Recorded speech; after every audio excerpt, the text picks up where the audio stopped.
কাশ্মীর ঘিরে আবারও উত্তপ্ত ভারত পাকিস্তান সীমান্ত।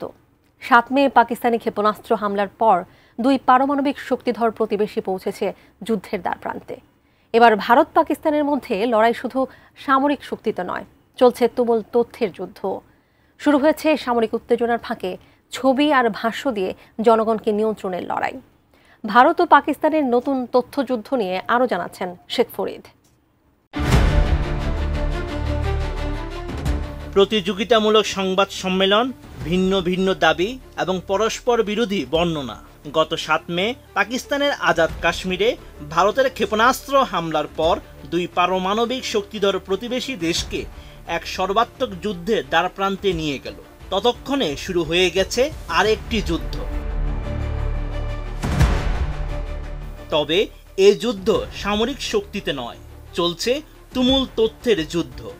আর সেটি সামরিক উত্তেজনার ফাঁকে ছবি আর ভাষ্য দিয়ে জনগণকে নিয়ন্ত্রণের লড়াই। ৭৭ বছরের পুরনো সংঘাতের ধারাবাহিকতায় এবারও ভারত পাকিস্তানের লড়াইয়ে সত্যকে ছাপিয়ে উঠেছে তথ্য প্রতিযোগিতা।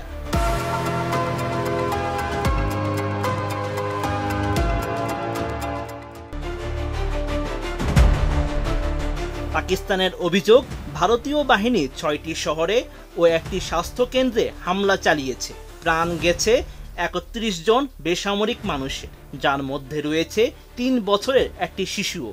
ইসলামাবাদ জানায় হামলার লক্ষ্য ছিল নিরীহ জনপদ ও মসজিদগুলো, যা আন্তর্জাতিক আইন লঙ্ঘনের শামিল। অন্যদিকে ভিন্ন কথা বলছে ভারত। নয়াদিল্লির দাবি, কাশ্মীরের পেহেলগামে সন্ত্রাসী হামলার জবাবে চালানো হয়েছে সিঁদুর অপারেশন।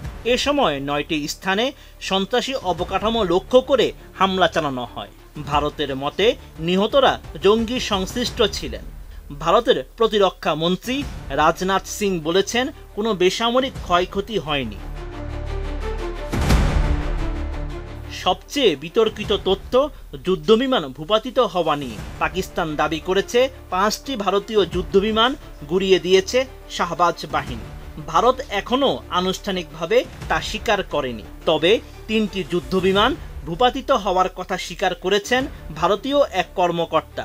তবে সেগুলো কোন দেশের তা স্পষ্ট নয়। তথ্য সংকটে আরও উত্তাপ যোগায় নিয়ন্ত্রণ রেখায় সাদা পতাকা উড়ানোর অভিযোগ। পাকিস্তানের দাবি, একটি সামরিক পোস্টে ভারতীয় সেনারা আত্মসমর্পণের সংকেত দিয়েছে। ভারতের পক্ষ থেকে এই বিষয়ে কোনো মন্তব্য আসেনি।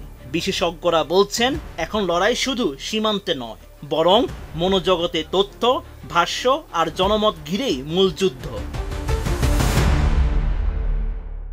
Sheikh Farid, ATN news.